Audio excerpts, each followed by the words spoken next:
Welcome all सगळ्यांचं या session मध्ये खूप खूप स्वागत आहे. आज आपला रेकीचा डे 2 आहे. या डे 2 मध्ये आपण काय शिकणार आहोत तर डॉक्टर मिकाऊ उसुई यांनी आपल्याला जे काही रेकीचे 5 प्रिन्सिपल सांगितले त्या प्रिन्सिपल्स बद्दल आपण जाणून घेणार आहोत आणि आपल्या डे टू डे लाईफ मध्ये हे 5 प्रिन्सिपल्स 5 तत्व आपल्या आयुष्यामध्ये आपल्या जीवनामध्ये त्याचा स्वीकार करायला सुरुवात करणार आहोत. आणि हा स्वीकार कसा करायचा आहे तर रोज थोडा थोडा. कारण एखादं काम आपल्याला एखाद्याने सांगितलं आजच कर तर मे बी आपण लगेच त्याला अपोज करतो. Yes or no? बरोबर ना?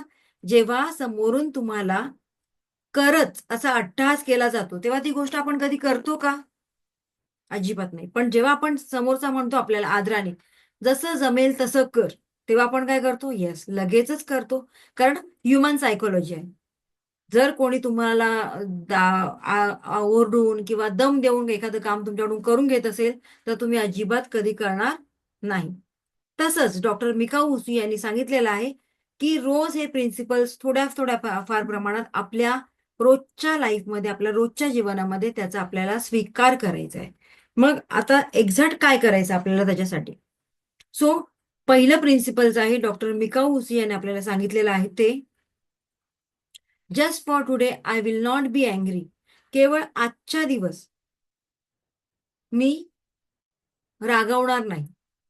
आता बघा सगळ्या स्त्रियांच्या चेहऱ्यावर एक मिश्किल हास्य आलं. आलं ना? हे आमच्यासाठी आहे का? आला का क्वेश्चन एक मनात? हो, हो, अश्विनी मॅडम, बरं नाहीये ते व्हिडिओ ऑन नका करू. No problem. सो हा प्रश्न आला का मनात? हे आमच्यासाठी नाहीये बरं. राग हा आमचा एक हक्काचा मित्र आहे आणि तो कधी पण येतो आमच्यावर, आमच्या बरोबर. बरोबर ना? येस, ऑब्व्हियसली राग येणं चांगलं असतं, पण प्रत्येक वेळेला राग येण्याने कोणाचं नुकसान होतं? आपलंच. आणि एकतर राग येणारी माणसं मनाने प्रचंड निर्मळ असतात. हे पण तेवढं सत्य आहे. कारण त्यांच्या मनात काही नसतं. चक्केपंजे काही नसतं. जे काय आहे स्ट्रेट फॉरवर्ड. त्यांना सत्य बोलणारी माणसं फार आवडतात आणि समोरून कोणी जर खोटं बोललं, तर ऑब्व्हियसली आपल्याला राग येतो. बरोबर ना? येस, मला पण हा राग यायचा. कारण मी पण अशाच मेंटॅलिटीची आहे. त्यामुळे मला पण आधी भयंकर राग यायचा. आता त्या रागावर मी असं नाही बोलू शकत की 100% मी कंट्रोल केलंय. पण एक 70-80% मी नक्कीच कंट्रोल करण्याचा प्रयत्न करते. बरोबर? सो तुम्हाला माझ्या बोलण्यातून सुद्धा ते कधीतरी कळत असेल. आहे थोडासा राग अजून. पण मी रोज आपल्या डे टू डे लाईफमध्ये तो कंट्रोल करण्याचा प्रयत्न करत असते. आता राग आल्याने मला सांगा नुकसान कोणाचं होतंय? आपलंच. बीपी, शुगर कोणाचं बदलतंय? आपलंच. राग आल्यानंतर मानसिक लेव्हलला तर आपलं नुकसान होतंच. त्याच त्याच गोष्टींचा आपण विचार करतो आणि त्यामुळे ते टेन्शन कुठेतरी आपल्या शारीरिक लेव्हलवर येतं आणि शारीरिक लेव्हलवर आल्यानंतर आपल्याला अनेक आजारांना सामोरं जावं लागतं. Yes or no? सगळ्यात महत्वाची गोष्ट, सगळ्यात सगळ्यात महत्वाची गोष्ट, रागाच्या भरात मॅडम कधीतरी आम्ही आमचंच नुकसान करून घेतो. थोडक्यात आमच्याच पायावर धोंडा मारून घेतो. होतं असं? की अरे मी राग आला होता म्हणून म्हणाली, आता काय करायचं? आता बोलली ते बोलली, तीर निघाला, आता काय करायचं? हा सगळ्यांनाच अनुभव येतो. नंतर काय? आपल्याला 2 शब्द दिलेले आहेत, सॉरी. ते बोलायचे आणि गप्प बसायचं. पण हाच राग कधीतरी आपल्यासाठी एवढा घातक होतो, की अक्षरशः आपलं शारीरिक लेव्हलवर, मानसिक लेव्हलवर आणि फायनान्शियल लेव्हलवर सुद्धा नुकसान करून जातं. Yes or no? रागाच्या भरात आपल्याकडून जे निर्णय घेतले जातात ते सुद्धा चुकीचेच असतात. मग आता काय करायचंय? जसं की आपण काल फॉरगिव्हनेस केलं, पण अजून सुद्धा काहींच्या मनामध्ये ते ब्लॉकेजेस आहेत. त्यांनी फॉरगिव्हनेस काल पूर्णपणे केलेलं नाहीये. ते मला इथे दिसतात चेहरे. 100% फॉरगिव्हनेस झालेलं नाहीये. त्यातलं 40 ते 50% झालेलं आहे. डोंट वरी 7 दिवसामध्ये आपण ते सगळं करणार आहोत. ओके? मग आता काय करायचं? राग आल्यानंतर सूड, चीड याची भावना, निगेटिव्ह एनर्जी आपल्यामध्ये क्रिएट होते. आणि म्हणूनच येस, रोज आपल्याला एक टास्क घ्यायचा आहे. काय टास्क? आता लिहा. रोज मी थोडा थोडा रागावर कंट्रोल करणार. एकच मिनिट. हे आताच सुरू झाले माझं. बाहेरचं रोज मी रागावर थोडा थोडा कंट्रोल करणार. म्हणजेच काय करणार? रागाचा शिकार कोण होतात? माझ्या घरातली माझी मुलं, माझे मिस्टर, माझ्या अवतीभोवती जी लोक त्यावेळेला असतात ती, बरोबर ना? हातात जे मिळेल ते फेकून, लाटणं मिळेल तर लाटणं फेकून, व्हॉटेवर जे काय मिळेल ते फेकून आपण मारतो. आणि त्यामुळे रागाचा शिकार हमखास पहिल्यांदा कोण होतात? आपली मुलं. सो येस, आपण तिथे कंट्रोल करणार आहोत. आपण आपल्या बोलण्यावर थोडा कंट्रोल करणार आहोत. ओघाओघाने कधीतरी असं होतं की त्या फ्लोने आपण काहीतरी बोलून जातो आणि त्यामुळे आपण याच्यामध्ये अडकतो. कोणाच्या तरी रागाचा आवेश बनतो आपण आणि आपलं स्वतःचं नुकसान करून घेतो. तो येस, रोज थोडा थोडा. आज काय केलंय मी? आज मी 10% माझ्या रागावर कंट्रोल केलंय. उद्या पण आपल्या जीवनात येणार आहे. रोज रोज उद्या पण येणार आहे ना. मग आज पण किती टक्के? 10%. परत आणखीन रोज उद्या येणार आहे. आज पण किती? 10%. असे 10% करून आपल्या जीवनात आपण इथे 80 ते 90% या रागावर कंट्रोल करणार आहोत. Okay, clear?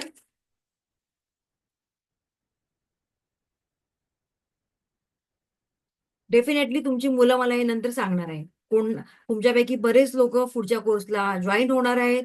जॉईन झाल्यानंतर त्यांचे एक्सपिरियन्स त्यांच्या मुलांच्या तोंडून मी ऐकणार आहे. ओके, चलो पुढे बघूया. पुढचा नियम आहे, तत्व म्हणता येईल, की आजच्या दिवस आय विल नॉट बी वरी. मी कुठल्याही गोष्टीची चिंता काळजी करणार नाही.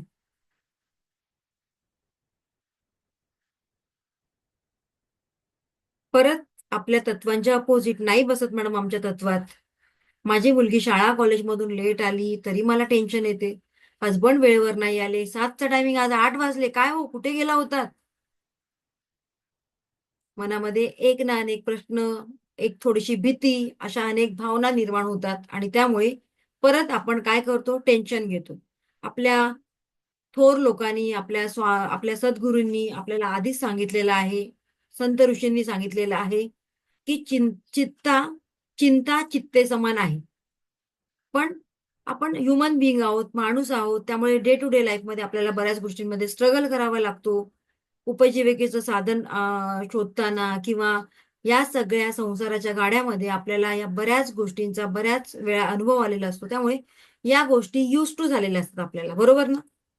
पण आता काय करायचं? आपल्याला रागावर थोडा थोडा कंट्रोल करायचं. त्याचबरोबर आपण विनाकारण जे टेन्शन घेतो ना, त्या टेन्शनचं म्हणजे त्या चिंता करतो त्याच्यावर थोडासा कंट्रोल करायचा आहे.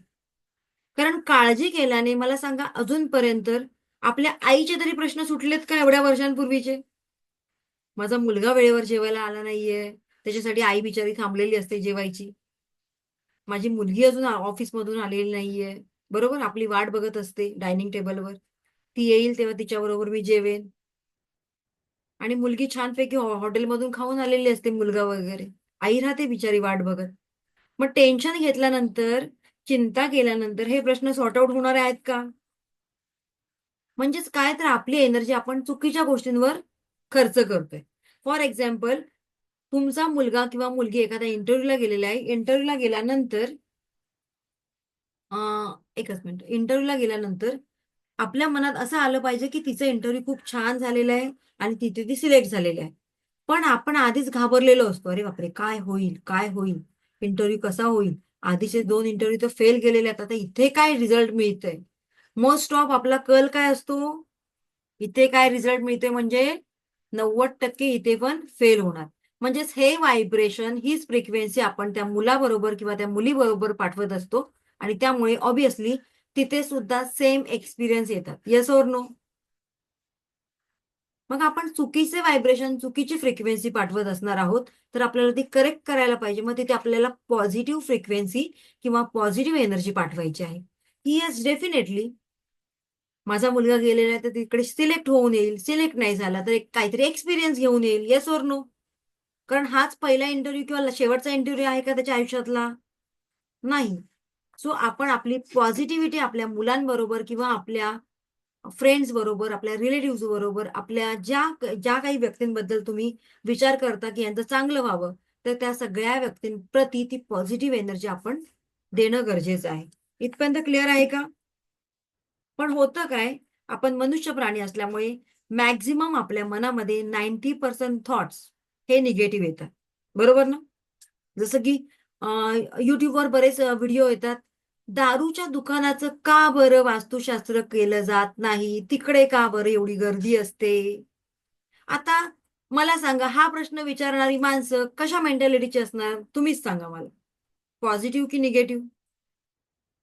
एकतर निगेटिव्ह गोष्टी अट्रॅक्ट करायला वेळ लागतो का? लगेच अट्रॅक्ट होतात, लगेच. आता लगेचच इथे उपस्थित असलेल्या बऱ्याच लोकांच्या मनात येईल, चला आपण आता हा सेशन सोडूया, दुसरं काहीतरी बघूया. मग कुठेतरी मोबाईलवर वगैरे काहीतरी रील्स बघत असणार, मग 1 तास तो रील्समध्ये वेस्ट होणार. म्हणजे ही काय आहे? Negative energy. तुम्हाला वाटलं आज जरा 5 मिनिटं मेडिटेशन करावं, पण तुम्ही नाही करणार. का? कारण पॉझिटिव्ह एनर्जी अट्रॅक्ट करण्यासाठी वेळ लागतो, पण निगेटिव्ह एनर्जी लगेचच आपण त्याच्यामध्ये अडकले जातो. त्यामुळे मनात असून सुद्धा तुम्ही देवळात जाऊ शकत नाही. मनात असून सुद्धा तुम्ही मेडिटेशन करू शकत नाही. मनात असून सुद्धा तुम्ही देवाला 1 मिनिटात नमस्कार सुद्धा करू शकत नाही. कारण ही निगेटिव्ह एनर्जीची तुम्हाला एवढी सवय लागली आहे आणि त्या निगेटिव्ह एनर्जीला सुद्धा तुमच्या शरीराची एवढी सवय लागलेली आहे, की तुमच्या शरीरातून ते बाहेर पडायला तयारच होईना. राइट? सो आपल्याला काय करायचं? आपल्याला स्वतःला थोडं-थोडं रोज चेंज करायचं आणि त्यासाठी रेकीचा हा पहिला प्रिन्सिपल, सेकंड प्रिन्सिपल्स आपल्याला फॉलो करायचं आहे. काय? तर केवळ आजच्या दिवस मी माझ्या रागावर कंट्रोल करणार आहे. त्याचबरोबर मी टेन्शन फ्री राहणार आहे. टेन्शन घेणार नाही कुठल्याही गोष्टीबद्दल. कारण जेव्हा आपण चांगल्या गोष्टींवर फोकस देतो, तेव्हा त्या पॉझिटिव्ह गोष्टींना, त्या पॉझिटिव्हिटीची गरज असते आणि ती पॉझिटिव्ह एनर्जी त्या गोष्टींना मिळाल्यामुळे त्या गोष्टी आपण आपल्या लाईफमध्ये, आपल्या जीवनामध्ये अट्रॅक्ट करायला सुरुवात होते. कारण जिथे तुमचा फोकस, तिथे तुमची एनर्जी शिफ्ट होते. मग तुमचा फोकस निगेटिव्हिटीकडे असेल, तर तिकडे निगेटिव्ह एनर्जी फोकस होणार. Okay? So yes, always remember की मला माझ्या आयुष्यामध्ये काय करायचंय? मला 4 चांगल्या पॉझिटिव्ह गोष्टी शिकायच्या त्याच्यावर माझा फोकस झाला पाहिजे. क्लिअर? इथपर्यंत clear? Why? Because like attracts like. आपण जे अट्रॅक्ट करतो, जे आपण बघतो, पाहतो, कानाने ऐकतो, त्याच गोष्टी आपण आपल्या जीवनामध्ये वारंवार अट्रॅक्ट करीत असतो. मग मे बी तुमचं फ्रेंड सर्कल पण तसंच असणार. जर तुम्ही चांगले असणार, तर तुमचं फ्रेंड सर्कल पण चांगलं असणार. ते सुद्धा 5 डिजिटमध्ये पेमेंट घेणारे असणार. Yes or no? जर तुम्हीच असणार 10-20 हजार पगारावाले, तर तुमचं फ्रेंड सर्कल सुद्धा 10-20 हजारवाले असणार. Yes or no? म्हणजेच काय? तर लाइक अट्रॅक्ट्स लाइक. या गोष्टी आपोआपच आपण अट्रॅक्ट करायला सुरुवात करतो. जेव्हा आपण फोकस होतो आणि या सगळ्या गोष्टी आपल्या आयुष्यामध्ये इम्प्लिमेंट करायला सुरुवात करतो. आणि जर नसाल तुम्ही या कॅटेगरीमध्ये, तर येस, त्याच्यावर तुम्हाला आजच इम्प्लिमेंट करायचं आहे. क्लिअर? थर्ड प्रिन्सिपल आहे, I will do my work honestly. केवळ आजच्या दिवस मी माझं काम प्रामाणिकपणे पार पडणार आहे. मग मे बी प्रत्येकावर एक जबाबदारी आलेली असते. तुम्ही हाऊसवाईफ आहात, तर येस, हाऊसवाईफच्या गृहिणीच्या जबाबदाऱ्या काही कमी असतात का? अजिबात नाही. तिला तर 12 तास तिचं शेड्यूल राखावं लागतं. 12 तास पण कधी-कधी कमी पडतात. पण ती एक जबाबदारी आहे. ती जबाबदारी जी गृहिणी छान पार पाडते. मे बी तिचं घर हॅपी असतं. तिची मुलं-बाळं फार छान शिक्षणामध्ये हुशार असतात. इतर ॲक्टिव्हिटीजमध्ये हुशार असतात. तिच्या घरामध्ये एक छान खेळीमेळीचं वातावरण असतं. Yes or no? तिचं घर नीटनेटकं असतं, ऑर्गनाइज असतं, क्लटर फ्री असतं. Yes or no? सो ही सुद्धा एक जबाबदारी आहे.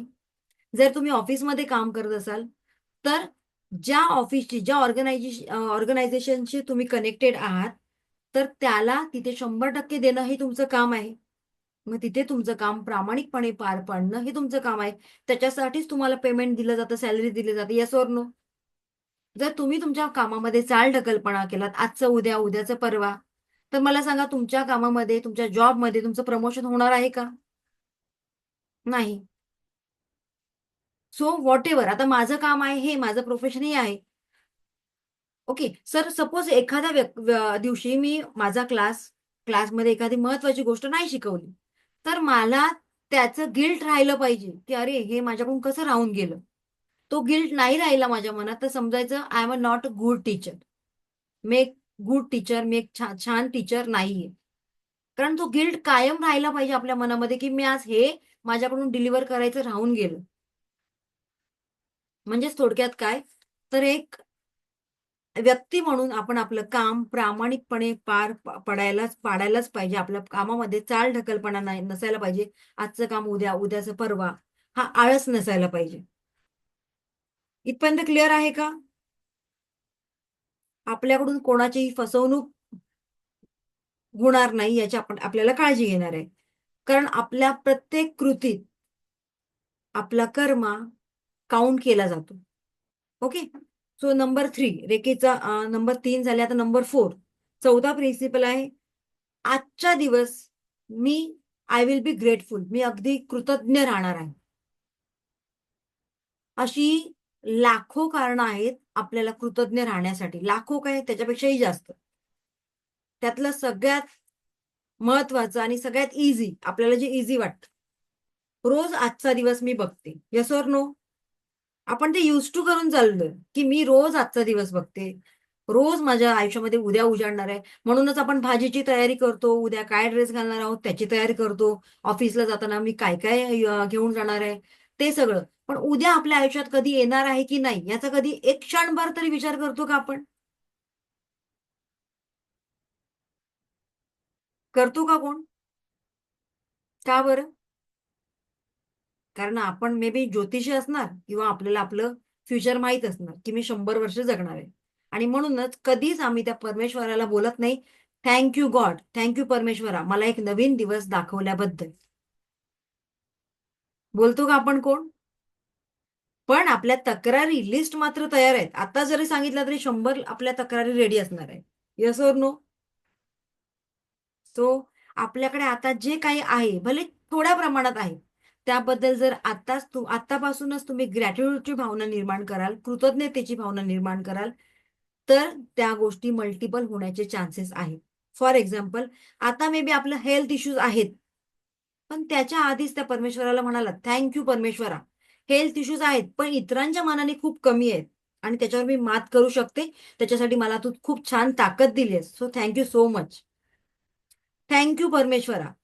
मे बी आता माझ्या अकाउंटमध्ये 4 लाख आहेत किंवा 2 लाख आहेत, पण ते सुद्धा माझ्यासाठी काही कमी नाही. काही काहींच्या अकाउंटमध्ये 10,000 पण 5,000 सुद्धा नाहीये. So thank you. Thank you परमेश्वरा, मला एक नवीन दिवस दाखवल्याबद्दल थँक यू. मला माझ्या माणसांमध्ये, माझ्या फॅमिलीमध्ये छान आनंदाने राहता येतंय, त्यासाठी थँक यू. Thank you. भले मी माझ्या रेंटेड हाऊसमध्ये राहतेय, पण ते रेंट वेळेवर महिन्याच्या 5 तारखेच्या आत पे करण्याचं ताकद, कॅपॅसिटी माझ्यामध्ये आणि माझ्या हसबंडमध्ये दिल्याबद्दल थँक यू. थँक यू परमेश्वर. आज मी एसी आहे माझ्या घरामध्ये, टीव्ही आहे, बरेच मटेरियलिस्टिक गोष्टी आहेत.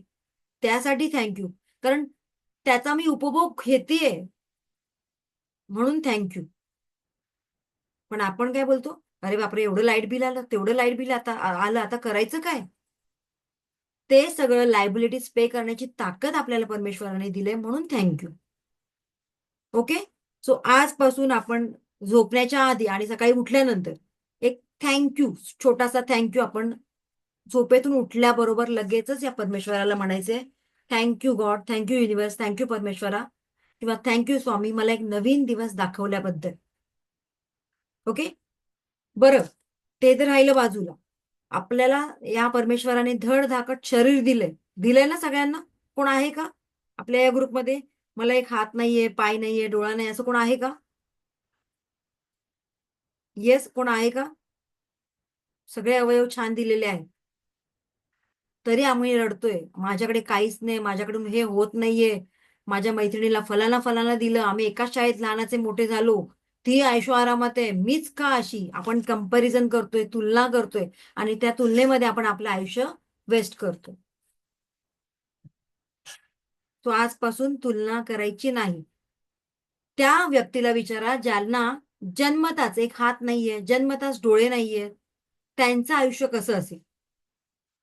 त्या मानाने आपण खूप छान आहोत, सुंदर आहोत. आपण खूप चांगलं कर्म केलेलं आहे. म्हणूनच आज आपण इथे बसलो. Yes or no? नाहीतर 700-800 लोकांचा ग्रुप आहे, इथे किती आहेत?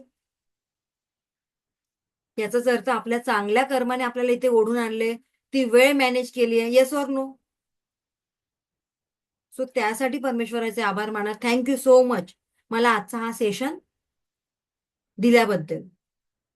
असे अनेक आहेत. मला सांगा, तुम्ही कोणाला सांगू शकता माझा हा एक डोळा घे आणि त्याबद्दल मला 1 करोड रुपये द्या? देऊ शकता का? एक श्रीमंत व्यक्ती आहे, ती म्हणते तुम्ही 1 करोड घ्या आणि मला तुमचा एक हात द्या. द्याल का? का बरं?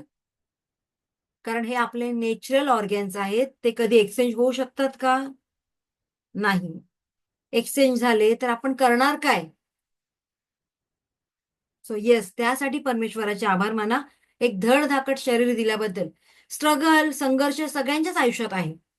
तुम्हाला दुरून डोंगर साजरे वाटतात, की अरे सगळ्यांचं आयुष्य खूप छान चाललंय, पण असं नसतं. त्यांच्या आयुष्यामध्ये येणारी संकटे, वादळे आपल्यापेक्षा जास्त असतात. फक्त ते शो ऑफ करत नाही. ओके? आणि म्हणूनच रोज आज उठल्यानंतर काय करायचंय आपल्याला? थँक यू म्हणायचंय. सुरुवात करायची आहे सकाळी उठल्यानंतर परमेश्वराला. तुमचा सफाईवाला. Thank you, say thank you. कारण तो सफाई करतोय म्हणून आपण छान एका कॉम्प्लेक्समध्ये, एका बिल्डिंगमध्ये राहतोय. ओके? तुमचा दूधवाला, तो रोज तुम्हाला दूध घेऊन येतोय, तो सर्व्हिस देतोय, म्हणून तुम्ही तुमच्या घरातलं कारभार सुरळीत चाललेला आहे. तुमचं भाजीवाला, तुम्हाला भाजीची सर्व्हिस देतोय, सगळ्या व्यवस्थित सोयी देतोय, म्हणून तुम्हाला त्या सगळ्या खायला मिळतात. आपला शेतकऱ्याला तर मी परमेश्वर म्हणते. कारण तो नसेल तर आपलं अस्तित्व आहे का? नाही. सो त्याचे आभार माना. देन आपण ज्याकडून भाजी घेतो, महिला वर्ग आपण काय करतो? नको तिथे आपण बार्गेनिंग करतो. 10 रुपयाचीच दे, 15 रुपयाचीच दे. अशा व्यक्ती ज्या खरोखरच रोज आपल्या म्हणजे म्हणतात ना, हातावर ज्यांचं पोट आहे, त्या व्यक्तींची कधीच बार्गेनिंग करायचं नाही. त्यांचे ना ब्लेसिंग घेण्याचा प्रयत्न करायचे. घे बाई 5 रुपये जास्त. बघा ती बाई दुसऱ्या दिवशी तुमची वाट बघत बसेल. या मॅडम ना, रश्मी मॅडम खूप छान आहेत हं. त्यांच्या चेहऱ्यावर पण खूप स्माईल छान असतं आणि आल्या ना, की कधीच बार्गेनिंग करत नाही. जी असेल त्या अमाउंटमध्ये घेणार. खूप छान आहे. खूप श्रीमंत व्यक्ती आहे ती. खूप छान व्यक्ती आहे. परमेश्वर तिला भरभरून देऊ. हे आतून जे येतं ना, ते महत्वाचं आहे. ठीक आहे. आणखीन कुठे? आपला हारवाला, सगळे, सगळे, सगळे व्यक्ती. इव्हन आपल्याकडे जर तुमच्याकडे लिफ्ट नसेल, तर तो 6 ते 7 माळे चढून सिलेंडर घेऊन येणारा तुमचा सिलेंडरवाला. पावसा-पाण्यात, उन्हातान्हात तुमच्या घरी येतो ना तो सर्व्हिसिंग करायला. तुम्ही म्हणाल, मॅडम लिफ्ट आहे आमची, त्यात काय?" पण मला सांगा 20 रुपये दिले एक्स्ट्रा, तर आपलं काय नुकसान होणार आहे काय मोठंसं? असे किती लुबाडून आपल्याला घेऊन जाणारी लोकं आहेत. आपले कोणाकोणाकडे किती पैसे अडकलेले आहेत. आहेत की नाही सांगा मला? तिथे आपण विचार केला का? हे डबल करण्याच्या भानगडीत माझे हे दिलेलेच पैसे अडकून राहतील. मग आता तरी आपण असा विचार का करूया, की 20 रुपयाने मला काही फरक पडणार आहे? काहीच फरक पडणार नाही. सो येस, ते व्हायब्रेशन तुम्हाला घ्यायचे आहेत. कारण त्यांचे चांगले व्हायब्रेशन तुम्हाला आणखीन 4 गोष्टी मल्टिपल तुमच्या आयुष्यामध्ये देणार आहे. ओके? So yes. सो या सगळ्याच गोष्टींसाठी तुमचं हेल्थ, तुमचं रिलेशनशिप, तुमचं करिअर, तुमच्याकडे हवा आता असणारा पैसा, या सगळ्यांसाठीच एक ग्रॅटिट्यूडची भावना निर्माण करा. मग बघा, आयुष्य खूप सुंदर आहे. आपल्याला त्याला सुंदर बनवता आलं पाहिजे. नाहीतर रोज एक दुखीराम आहे, त्या दुखीरामकडे दुसरा दुखीराम येतो आणि मग सगळेच दुखीराम. तू मेरी सुन, मैं तेरी सुनता हूं. असं आपलं सगळं रडगाणं चालू असतं. Yes or no? आजपासून या सगळ्या गोष्टी बंद करायच्या आहेत. कारण जेवढ्या आपण निगेटिव्ह गोष्टी ऐकतो, तेवढ्याच निगेटिव्ह गोष्टी आपण आपल्या जीवनामध्ये सुद्धा अट्रॅक्ट करतो. सो जे काही तुमच्या मैत्रिणीचं चाललेलं असेल, दुखणं किंवा तिला काही प्रॉब्लेम असेल, तर ते प्रॉब्लेम एकदा ऐकून घ्यायचे आणि नेक्स्ट टाइम तिला त्याच्यावर सोल्युशन द्यायचंय, ना की वारंवार, वारंवार ते ऐकायचं. कारण असं वारंवार ऐकल्यामुळे काय होणार आहे? तुम्ही तेच अट्रॅक्ट करणार आहे. तुमच्या आयुष्यामध्ये सुद्धा याच गोष्टी येणार आहे. ओके?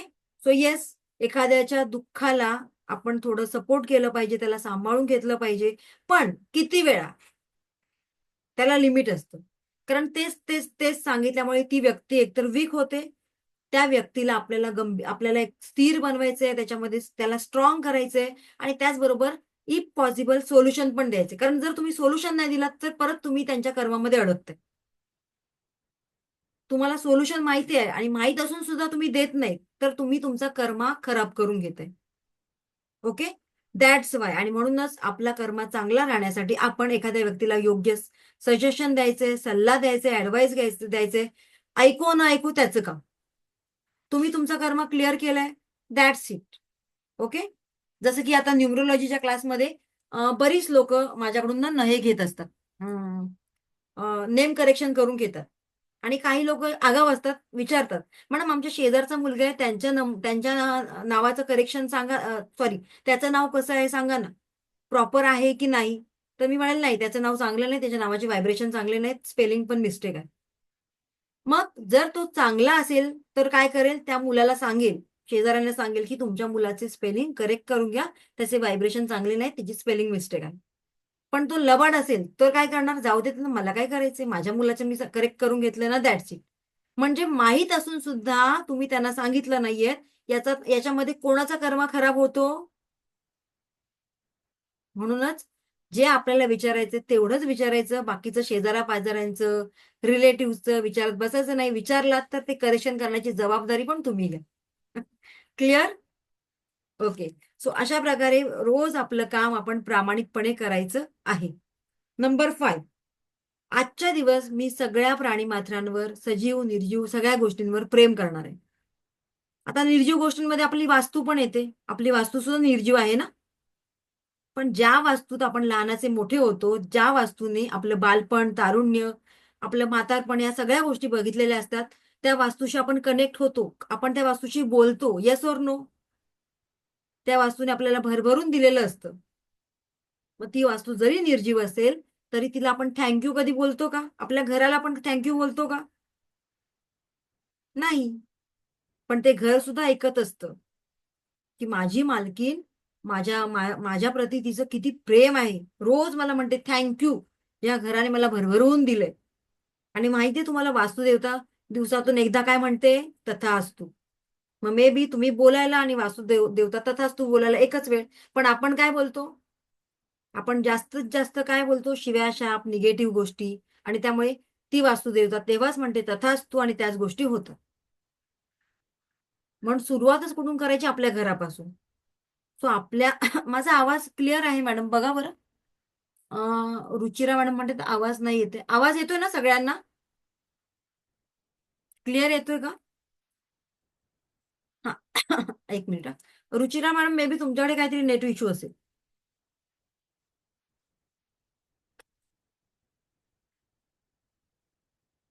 येस, तुमच्याकडे काहीतरी इश्यू असेल बघा. सो प्रत्येक प्राणीमात्रावर आपल्याला प्रेम करायचं आहे. त्यांची काळजी घ्यायची आहे. जर ते रस्त्यात कुठले तुम्हाला प्राणी दिसले, की बाबा त्याला मार लागलाय किंवा एखाद्याला खायला हवंय, पाणी हवंय, तर नक्की द्या. तुमच्या घराच्या बाहेर किंवा तुमच्या गॅलरीमध्ये दाणे, पाणी ही व्यवस्था करा. कारण जेवढं तुम्ही प्राण्यांवर प्रेम कराल, मल्टिपल ते तुम्हाला त्याचे ब्लेसिंग्स तुम्हाला देणार आहे. कारण प्राणी मूक असतात. ते बोलू शकत नाही. पण प्राण्यांचं आपल्यावर खूप प्रेम असतं आणि प्राणी नेहमी आपल्या भल्याचाच विचार करत असतात. सो आता मी ॲनिमल कम्युनिकेटर असल्यामुळे मी या गोष्टी तुम्हाला सांगू शकते. जर कोणाच्या घरी ॲनिमल असेल, तर खरोखरच तो प्राणी आपल्या मालकावर जीवापाड प्रेम करत असतो. आपल्या मालकाचं छान व्हावं, भलं व्हावं याच गोष्टी त्याच्या डोक्यामध्ये चाललेल्या असतात. आणि म्हणूनच आपल्याला या मात्रांची पूजा करायची आहे. त्यांना प्रेम द्यायचं आहे. आपल्या हिंदू संस्कृतीमध्ये तर किती छान आहे बघा, ग्रॅटिट्यूड भावना, की आपण प्राण्यांची सुद्धा पूजा करतो. बैलपोळा आहे, नागपंचमी आहे ना? म्हणजे आपल्या हिंदू संस्कृतीमध्ये ही परंपरा किती छान पद्धतीने जोपासली गेली होती. सो इथपर्यंत क्लिअर आहे सगळ्यांचं?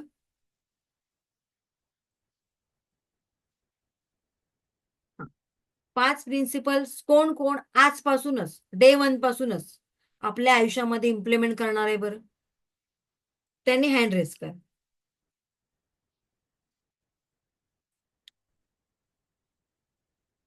ओके, चला सगळ्यांचे हँड रेज दिसतात मला. Thank you. So much. Great. चलो, बाकी सगळे काय करतात? आळस आला का? हात हँड रेज नाही करणार का तुम्ही? बाकी काही लोक एकदम गंभीर आहेत बाबा.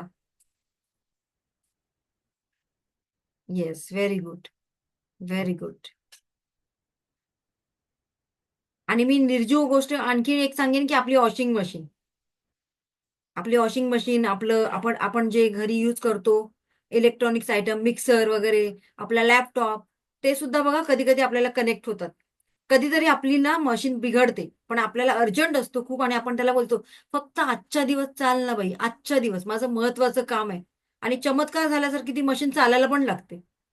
म्हणजेच काय थोडक्यात, की ती सुद्धा कुठेतरी आपले ऐकते, आपल्यावर प्रेम करते. किती लोकांबरोबर झालंय बघा बरं हे इन्सिडेंट, मला सांगेल का कोण? की मिक्सर वगैरे, वॉशिंग मशीन बिघडली, पण अचानक जेव्हा तुमचं अर्जंट काम होतं आणि तुम्ही त्याला असं बोलता, तेव्हा ते खरंच चालतं. Okay, great. कारण एनर्जी एनर्जी कोणाशीही कनेक्ट होते. येस. चलो, थँक्यू सो मच.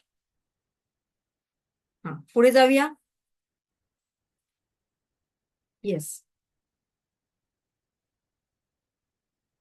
सो आता आपण येऊया आपल्या पॉइंटवर.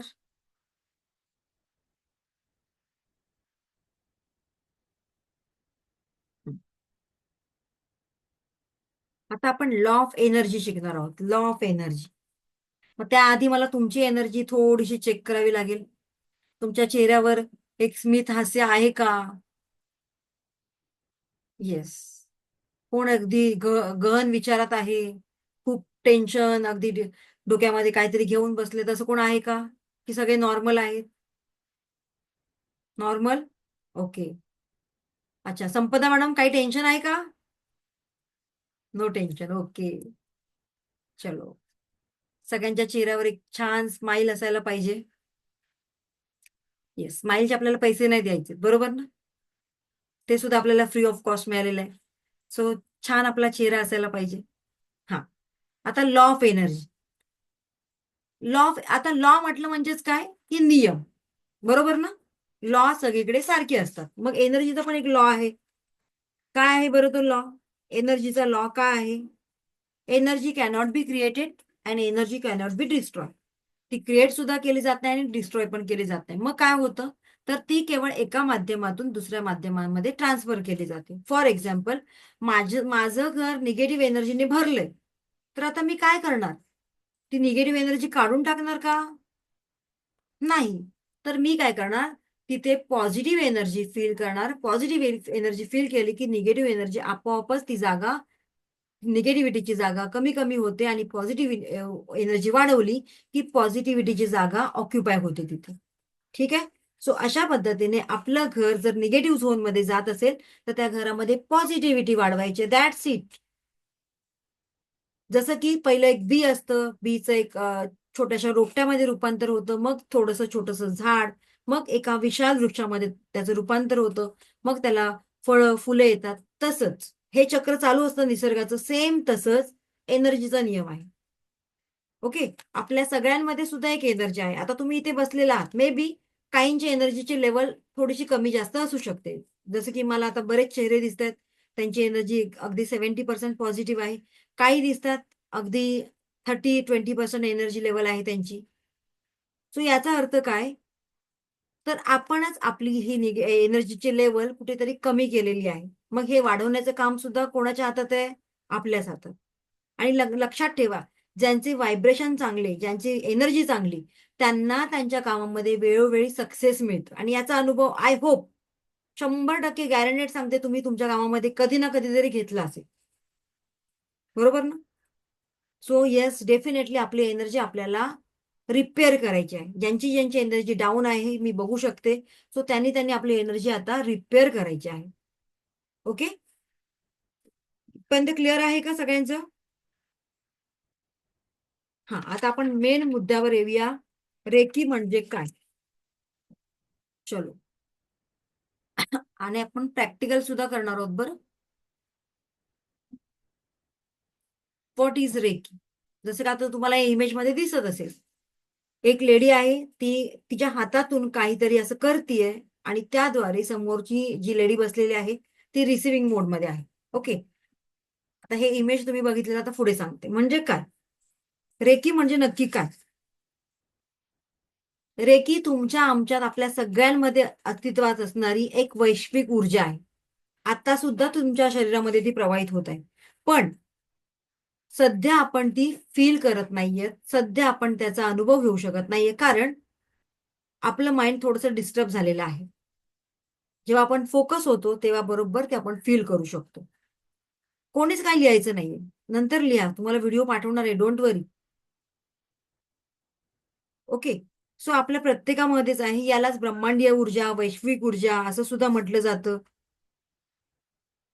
आता या ब्रह्मांडीय शक्तीने आपण आपल्या सगळ्या प्रॉब्लेम्सवर सोल्युशन काढणार आहोत. आता आपल्याला मेजर प्रॉब्लेम काय आहे आपल्या सगळ्यांच्या आयुष्यामध्ये, की ही एक वस्तू आणली तर सगळ्यांचे प्रश्न मार्गी लागणार आहेत. सगळेच माझे प्रश्न मार्गी लागणार आहेत.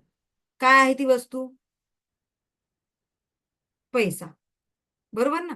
म्हणून पैसा असेल ना, लाईफ चंगा. काहीच मग राहणार. बरं, आता पैसा दिला, तुमच्याकडे भरपूर पैसा आला. आता हेल्थ इश्यूज झाले, आता काय करणार? सो दुसरी महत्वाची गोष्ट कोणती आहे? हेल्थ. आपण हेल्थवर काम करणार आहोत. आता दोन गोष्टी आल्या आपल्याकडे, पैसा आला, हेल्थ आलं. आता नुसतं याच्याबरोबरच जगायचं का एकट्या एकट्याने? त्याच्याबरोबर काय पाहिजे? रिलेशनशिप पाहिजे. आपण खुश आहोत, आपण हॅप्पी आहोत, आपल्या पार्टीला कोणतरी यायला पाहिजे, आपला आनंदामध्ये कोणतरी सहभागी व्हायला पाहिजे. त्याशिवाय मजा येईल का आपल्याला? शेअरिंग काहीतरी पाहिजे ना कोणतरी. नाहीतर एकट्याच आयुष्य, पैसा पण आहे, हेल्थ पण चांगलं, एकट्याच आयुष्य आपण जगू शकू का? जगणार आहोत आपण एकट्याचं आयुष्य? नाही. सो फॅमिली, फ्रेंड्स, बॉन्डिंग या गोष्टी महत्वाच्या आहेत. सो आपल्याला या 3 गोष्टींवर काम करायचंय रेकीद्वारे. पहिला, हेल्थ, वेल्थ आणि रिलेशनशिप. ओके? सो येस, रेकीमध्ये ह्या सगळ्या गोष्टी मिळतात का? हो, येस, मिळतात. कारण रेकी ही एक अशी नैसर्गिक उपचार पद्धती आहे, की ती आपल्या हातांमध्ये काम करते. आपल्या सगळ्यांमध्ये एक हिलिंग पॉवर आहे. आता हिलिंग म्हणजेच काय? बरं करणं आपल्या सगळ्यांमध्ये. सो 19व्या शतकातल्या ज्यांचा जन्म असेल, मे बी त्यांना माहित असेल. आपण पहिलं खूप खेळायचो. मैदानी खेळ खूप खेळायचो आणि ते खेळ खेळताना बऱ्याच वेळा पडायचो, धडपडायचो, खरचटायचो, रक्त यायचं. पण कोणाची हिंमत व्हायची नाही घरी जाऊन जाऊन सांगायची, की मी पडलीये. का? तर असं सांगितल्यानंतर आणखी आई अजून बेदम मारेल. म्हणून आपण त्यावेळेला सांगायचो नाही. मग ती आपल्याला लागलेली जखम कशी बरी व्हायची बरं? तर आपल्या स्वतःमध्येच एक healing power, natural healing power आहे आणि त्यामुळे ती जखम बरी व्हायची, खपली धरायची. Yes or no? तो अशीच हिलिंग पॉवर, रेकी म्हणजेच काय? तर एक हिलिंग पॉवर आहे, नैसर्गिक उपचार पद्धती आहे, जी की आपल्या सगळ्यांमध्ये आहे. आणि या नैसर्गिक पद्धतीचा वापर करून आपण आपल्या या 3 प्रकारांच्या आजारांवर कंट्रोल करणार आहोत. Health, wealth, relationship. हे आजारच आहेत, बरोबर ना? या आजारांवर आपण कंट्रोल करणार आहोत. सो ही एक अशी डिवाइन पॉवर आहे, डिवाइन एनर्जी आहे, की जी की आपल्याला अंधारातून प्रकाशाकडे घेऊन जाते. तो कोण कोण एक्सायटेड आहे ही एनर्जी जाणून घेण्यासाठी?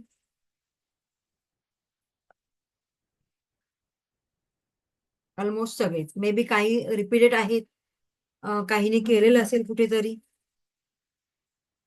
ओके. तो रेकी ही एक छान ब्रह्मांडीय ऊर्जा आहे.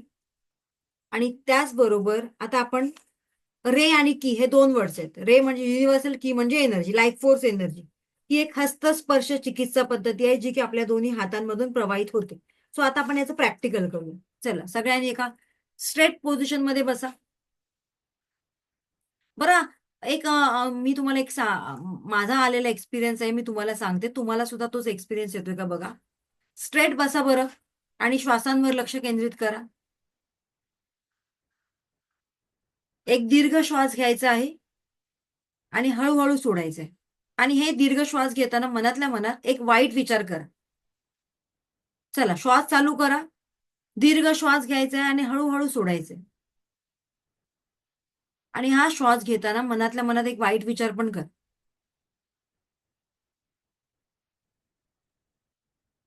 जेव्हा आपण श्वासांवर लक्ष केंद्रित करतो, काम करतो तेव्हा आपल्या मनामध्ये, आणि आपण स्ट्रेट बसतो तेव्हा आपल्या मनामध्ये वाईट विचार येतात का लगेच? कोणाला एक्सपिरियन्स आला?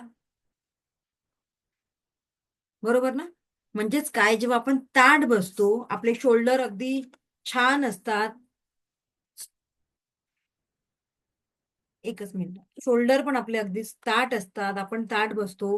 म्हणजेच आपले 7 चक्र अलाईन असतात. त्याचबरोबर आपण आपल्या श्वासांवर जेव्हा लक्ष केंद्रित करतो, तेव्हा आपल्या मनामध्ये मॅक्सिमम वाईट विचार येत नाही. आणि म्हणूनच ध्यान करणं का गरजेचं आहे? ध्यान धारणा करणं का महत्वाचं आहे? किंवा ध्यानाच्या अवस्थेमध्ये जेव्हा आपण बसतो, तेव्हा मॅक्सिमम आपल्या मनामध्ये चांगले विचार येतात. ओके. सो रेकी हे ब्रह्मांडीय ऊर्जा आहे. डॉक्टर मिकाऊ उसुई यांनी त्याचा शोध लावला. पुढे मी दाखवेन तुम्हाला. आणि त्यानंतर ही ऊर्जा आपल्यापर्यंत आली, पोहोचवली. आता बघूया आपण आपल्या हातांमध्ये खरोखरच ही ऊर्जा आहे का? हा, येस. सगळ्यांनी एका कम्फर्टेबल पोझिशनमध्ये ताठ बसायचे. आपण शक्तिपातामध्ये ही ऊर्जा ऍक्टिव्हेट करणार आहोत. जेव्हा रेक्कीचं शक्तिपात असतं, तेव्हा आपण ऍक्टिव्हेट करणार आहोत. ओके. डोळे बंद करायचे आहेत सगळ्यांनी.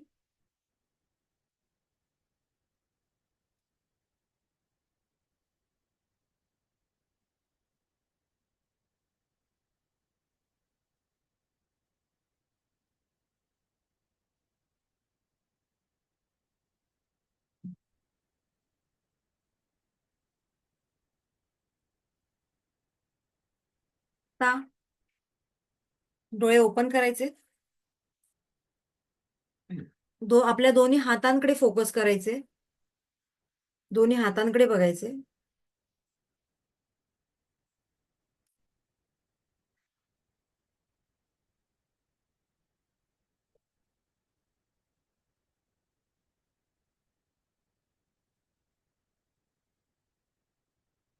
दोन्ही हात आपले जवळ दूर करा.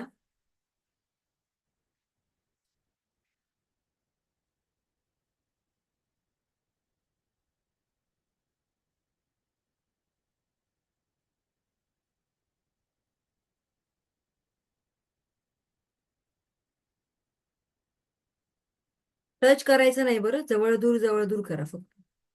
हं. आता आपले दोन्ही हात थोडेसे असे जवळ आणा.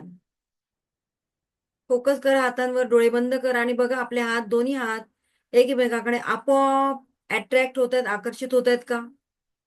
कुठला तरी एक फोर्स तिथे काम करतोय असं वाटतंय का?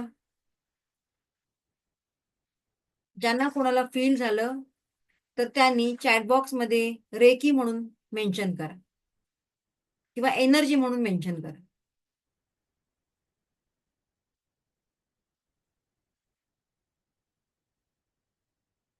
येस.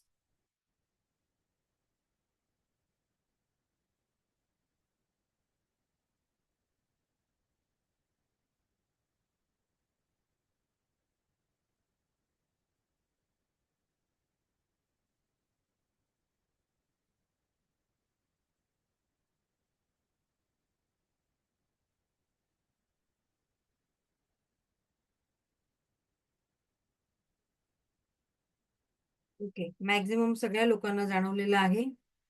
एकच minute.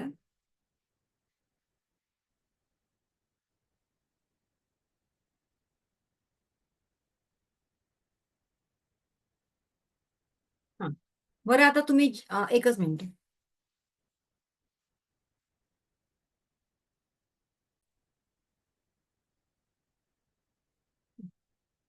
Okay.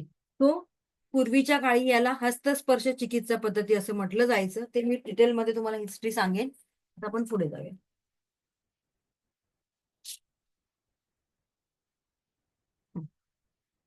Thank you. Thank you so much.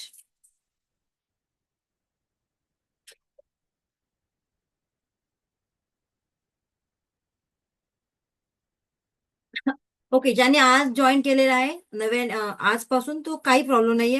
कालचं फक्त आपण आपलं एक फॉरगिव्हनेस होता आणि आज आपण खरं रेकी शिकतोय. ठीक आहे ना? सो ज्याने आजपासून जॉईन केलेलं आहे, नो प्रॉब्लेम. आजच डे 1 आहे असं समजायचं. ओके. सो आता रेकी बद्दल लोकांच्या मनामध्ये काही डाऊट सुद्धा आहे. तो आपण आधी ते क्लिअर करूया का? काही डाऊट तुमच्या मनामध्ये आहेत ना, की रेकी म्हणजे काही जादूटोणा आहे का?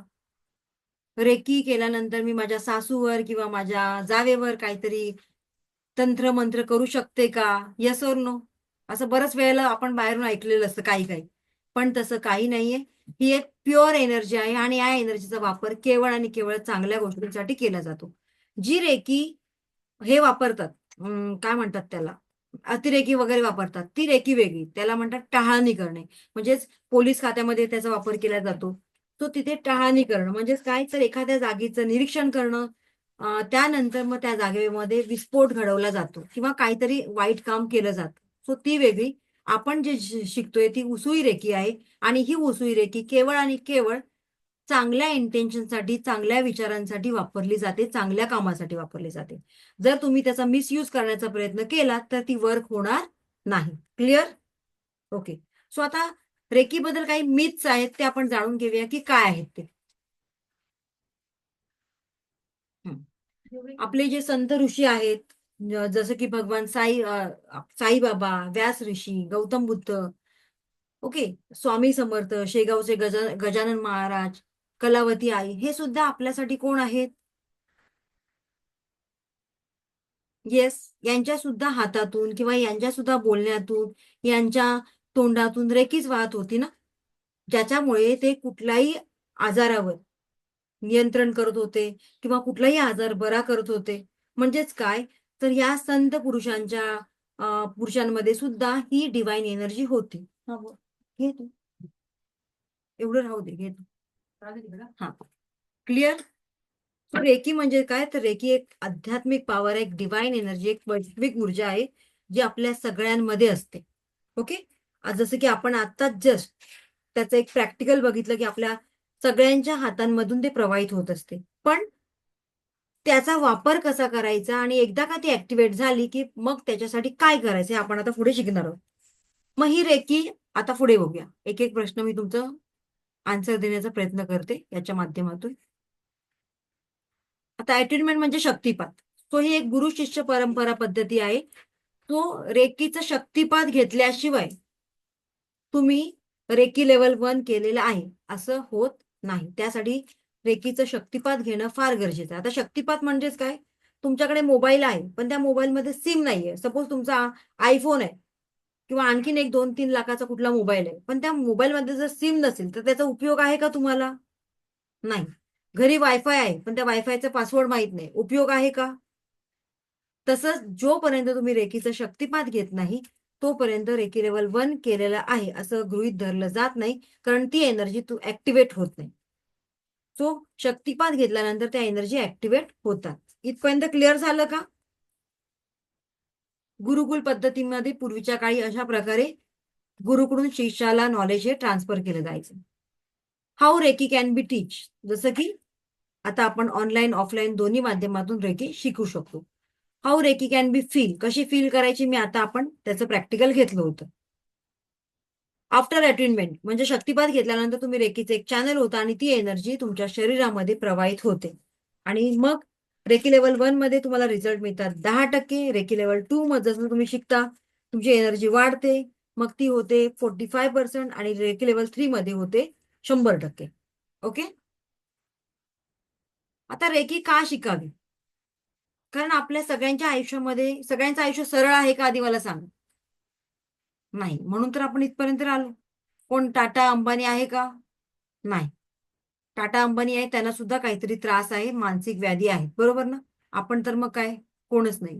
सो आपल्या सगळ्यांच्या आयुष्यामध्ये त्रास आहे, काहीतरी प्रॉब्लेम आहेत. म्हणून आज आपण इथपर्यंत आलेलो आहोत. तर रेकी काय करते? आपल्या सगळ्यांच्या आयुष्यामध्ये काही मानसिक समस्या आहेत.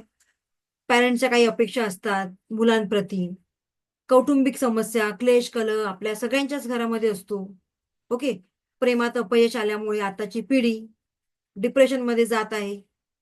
काही लोक नशेच्या आहारी जात आहेत, ड्रिंक करतायत, सट्टा खेळतायत. त्यामुळे काय होतंय, तर मानसिक समस्याने माणूस खूप ग्रस्त झालेला आहे. त्याच्यातून बाहेर येण्यासाठी रेकी काम करते का? येस, त्याच्यासाठी रेकी काम करते. आर्थिक समस्या, आता मी जिथे विचारलं मॅडम तुम्हाला प्रश्नाचा काही सॉरी पैशांचा काही प्रॉब्लेम आहे का? सगळ्यांचेच हात रेज होणार, कारण पैशाचं कधी सोंग केलं जातं का? नाही. त्यामुळे हा प्रश्न सगळ्यांच्याच आयुष्यामध्ये आहे. स्वप्नपूर्ती न होणं. आपण जे स्वप्न वयाच्या 20-25व्या वर्षी बघितलेलं असतं ते आपल्या वयाची 50शी ओलांडली, 55 वर्ष ओलांडली तरी ती स्वप्न आपली पूर्ण होतात का? उलट जबाबदाऱ्या वाढतात पण स्वप्न मात्र तिथेच राहतं. त्यामुळे आलेलं दडपण, नातेसंबंधांमध्ये आलेला दुरावा, तणाव. आज बघाल तर बऱ्याच घरांमध्ये डिव्होर्सचं प्रमाण वाढलेलं आहे. विश्वास ठेवण्यासारखं हक्काचा एखादा तरी माणूस आपल्याला सापडतो का? आता मी तुम्हाला सांगितलं तुमच्या जवळपासच्या 3 मैत्रिणींची नावं लिहा. काहींना आठवणार पण नाही. काहींना वाटेल काय लिहावं, कोणाचं लिहावं, असं कोणच नाहीये. बरोबर ना? कारण आत्ताच्या जगामध्ये हक्काचं आणि विश्वास ठेवण्यासारखं माणूस मिळतंय का? नाही. आत्मविश्वासाची कमतरता. काहीतरी आपल्यामध्ये न्यूनगंड आहे. लॅक ऑफ कॉन्फिडन्स, माझ्यामध्ये कॉन्फिडन्सच नाहीये, मी जाडीच आहे, मी असंच आहे, माझं कॉम्प्लेक्शन असं आहे, मी 4 माणसांमध्ये बोलू शकत नाही. अशा एक ना अनेक मानसिक भावना आपणच आपल्याबद्दल करून घेतलेल्या आहेत. बरोबर? त्याच्यामुळे आपण कुठेतरी डिप्रेशनमध्ये जातो आणि डिप्रेशनमध्ये जाऊन सुसाईड करण्याची वेळ कधीतरी आपल्यावर येते. मग या सगळ्यासाठी रेकी काम करते का? येस, या सगळ्यासाठी रेकी काम करते. रेकी कुठल्याही आजारावर मुळासकट तो आजार बरा करून त्याच्यावर उपचार करते, त्याच्यावर ट्रीटमेंट करते. ओके? सो आपण हेच शिकणार आहोत रेकीमध्ये. आता आणखीन बघूया आपण. सगळ्यात महत्वाचं आणखीन रेकी काय करते? आपल्या रागावर, आपल्या विचारांवर कंट्रोल करते. बघा तुम्ही जेव्हा रेकीमय होता ना, या 7 दिवसांच्या प्रवासानंतर नक्कीच तुमचा एक्सपिरियन्स तुम्ही मला सांगणार आहात. या 7 दिवसांच्या प्रवासानंतर तुम्हीच म्हणाल, "मॅडम माझ्यामध्ये थोडासा मला रागावर कंट्रोल निर्माण झालेला आहे. राग आला की मी थोडीशी पॉज घेते, थांबते आणि नंतर बोलते त्या माणसाला." मी बोलण्याच्या आधी त्या माणसाला त्याची चुकी कळते आणि तो माणूसच स्वतः माझ्याकडे येतो आणि मला म्हणतो, "सॉरी, मगाशी मला राग आला होता त्यामुळे मी तुम्हाला पटकन बोलून गेली." सो आपण इथे पॉज घ्यायला शिकतो. आपल्यामध्ये जे काही कॅलिबर आहे, ज्या काही क्षमता आहेत, त्या बाहेर यायला सुरुवात होतात. म्हणजेच थोडक्यात आपली प्रगती व्हायला सुरू होते. ओके, इथपर्यंत क्लिअर? आता रेकीचा आणि पास्ट लाईफचा काही संबंध आहे का? कोणाकोणाला वाटतं? रेकीचा आणि पास्ट लाईफचा संबंध नाही. असं कोणाला वाटतं? त्याने हँड रेज करा.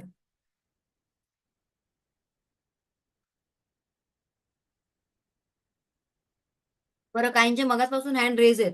तो मी जसा प्रश्न विचारते तसा हँड रेज करा बरं. ओके. नाही.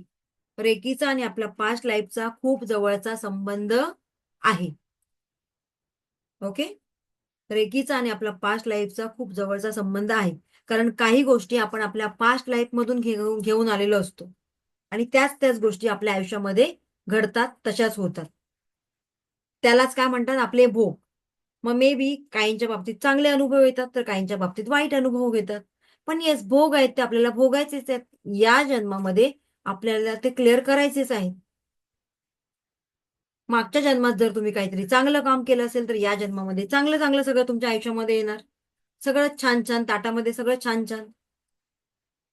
गेल्या जन्मात जर कुठेतरी दरोडा घातला असेल, कुठेतरी कोणाचं तरी वाईट केलं असेल, तर मे बी या जन्मामध्ये आपल्याला काहीतरी संकट, काहीतरी कमी आपल्या आयुष्यामध्ये असणारच आहे. मग हे भोग वर्तमान काळात आपल्याला भोगावेच लागतात. सो पास्ट लाईफमधून जे आलेले भोग असतात, ते ब्लॉकेजेसच्या स्वरूपामध्ये आपल्या शरीरात, आपल्या मनात, आपल्या 7 चक्रांमध्ये असतात. सो ते काढून टाकण्यासाठी रेकी काम करते का? येस, डेफिनेटली काम करते. आता मला सांगा, हे भोग भोगण्याचा कालावधी 10 वर्ष आहे. पण जर आपण रेकीमय झालो, रेकीमुळे आपल्याला सोल्युशन मिळायला सुरुवात होतात आणि ते भोग आपल्याला फक्त 5 ते 3 वर्षामध्ये भोगून आपण मोकळे होतो. मग चांगलं आहे की वाईट आहे? जे ज्या समस्या एवढ्या मोठ्या स्वरूपात आपल्यासमोर निर्माण होत होत असतात, त्यांचं प्रमाण कमी व्हायला लागतं. त्या कमी-कमी व्हायला लागतात. म्हणजे जिथे हात जाणार असतो, तिथे बोट जातं. सो अशा गोष्टी आपल्या आयुष्यामध्ये होतात. आता बघा एखादा ॲक्सिडेंट झाला, तर तो ॲक्सिडेंट असा होऊ शकतो, की जिथे त्या माणसाच्या जीवावर बेतू शकतं. तर तिथे सपोज त्याचं एखादं बोट गेलं, तर मला सांगा ते चांगलं की वाईट? सो रेकी अशा ठिकाणी सुद्धा काम करते. सो येस, पास्ट लाईफचा आणि रेकीचा खूप जवळचा संबंध आहे. कारण रेकीच्या फ्लो बरोबर आपण काही सिम्बॉल शिकणार आहोत रेकी लेवल 2 मध्ये. सिम्बॉल्स रेकी लेवल 2 मध्ये. आणि त्या सिम्बॉलच्या सहाय्याने आपल्या जीवनामध्ये आपण मॅजिकली अनुभव, काही छान एक्सपिरियन्स घेणार आहोत. बरं, ब्लॅक मॅजिक, तंत्र मंत्र म्हणजे रेकी आहे का? तर अजिबात नाही, ते वेगळं आहे. आणि ही आपली रेकी प्युअर डिवाइन एनर्जी आहे, उसुई रेकी आहे. रेकी शिकण्यासाठी काही कंडिशन आहेत का? काही कंडिशन नाहीये. वय वर्ष 13-14 वर्ष वयोगटातील मुलं सुद्धा रेकी शिकू शकतात. फक्त एवढंच की मुलं थोडी चंचल असतात, एवढा वेळ थांबू शकत नाही. म्हणूनच आपण 13 वयोगटाच्या पुढील लोकांना रेकी शिकवतो. माझ्याकडे एक बॅच झाली, त्याच्यामध्ये जवळ-जवळ 50 रेकी स्टुडंट होते आणि सगळे अगदी 13, 14, 15 वर्षाची मुलं होती. 20 वर्षापर्यंत. काही कॉलेजला होते, काही शिकत होते. सो अशी सुद्धा एक मी बॅच घेतलेली आहे, ज्याच्यामध्ये फक्त चिल्ड्रन्स रेकी, म्हणजे येस, मुलं सुद्धा रेकी शिकू शकतात. त्याच्यामुळे कॉन्सन्ट्रेशन वाढतं, अभ्यासामध्ये फोकस राहतात मुलं. आणि ऑब्व्हियसली ही डिव्हाइन एनर्जी त्या मुलांना एवढ्या कमी वयात मिळाली, तर मला सांगा त्यांचं किती, म्हणजे त्यांचा कर्म चांगला असेल. आपण तरी, आपल्याला तरी लेट मिळतात काही गोष्टी, 40, 45 नंतर किंवा 50 नंतर. पण अगदी 16, 13, माझ्याकडे ते 13 वर्षाची पण मुलगी आहे, 12 वर्षाचा पण मुलगा आहे, की त्या एवढ्या कमी वयामध्ये त्यांना ते लोक रेकीशी किंवा या कुठल्याही ऑकल्ट सायन्स बरोबर कनेक्ट होत आहेत, तर त्यांचं किती प्रचंड कर्मात चांगला असेल विचार कर. ओके. सो येस, याच्यासाठी सुद्धा रेकी आहे. मेल, फिमेल, कोणी ट्रान्सजेंडर कोणीही रेकी शिकू शकतात. धर्माचं बंधन नाहीये, जातीचं बंधन नाहीये, कसलंच नाहीये. इथपर्यंत क्लिअर आहे का? जपान, अमेरिका यांसारख्या देशांमध्ये रेकीचे हीलर आहेत हॉस्पिटलमध्ये आणि त्यांना तिथे छान पॅकेज आहे. सो तुम्ही हे YouTubeवर जाऊन सुद्धा सर्च करू शकता. मग ही रेकी अंधश्रद्धा आहे का? तर मुळीच नाही. ओके. इथपर्यंत क्लिअर? पण एक आहे, कोणीच कुठलाही व्यक्ती रेकी शिकू शकत नाही. जोपर्यंत तो ब्लेस होत नाही, तोपर्यंत शिकू शकत नाही. हे पण तेवढंच खरं आहे.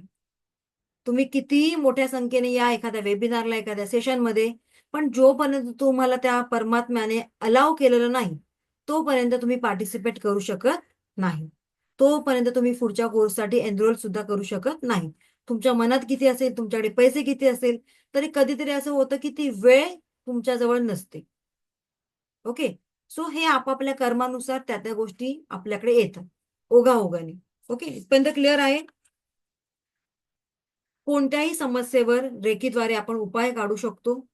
रेकीमुळे आपलं मेडिटेशन पॉवर वाढते, आपली ध्यान साधना वाढते आणि हळूहळू आपल्या प्रत्येक गोष्टींमध्ये आपल्याला प्रत्येक प्रश्नाचं उत्तर मिळायला सुरुवात होतं. जसं की मी तुम्हाला सांगितलं, 7 दिवसाचे माझे सगळे सेशन अटेंड करा. तुमच्या प्रत्येक प्रश्नाचं उत्तर रोज एक नव्याने तुम्हाला मिळणार आहे. फक्त पेशन्स असले पाहिजे. बरं लक्षात ठेवा. कारण काही लोक एवढी उतावळी असतात, नाही आत्ताच सांगा. बरं, काही लोक मला माझ्या ग्रुपमध्ये आहेत आपले, मला पर्सनली मेसेज करतात, मॅडम मला फक्त लेव्हल 2 आणि लेव्हल 3 पुढची फी सांगा. म्हटलं अरे सेशन तरी आधी अटेंड करा.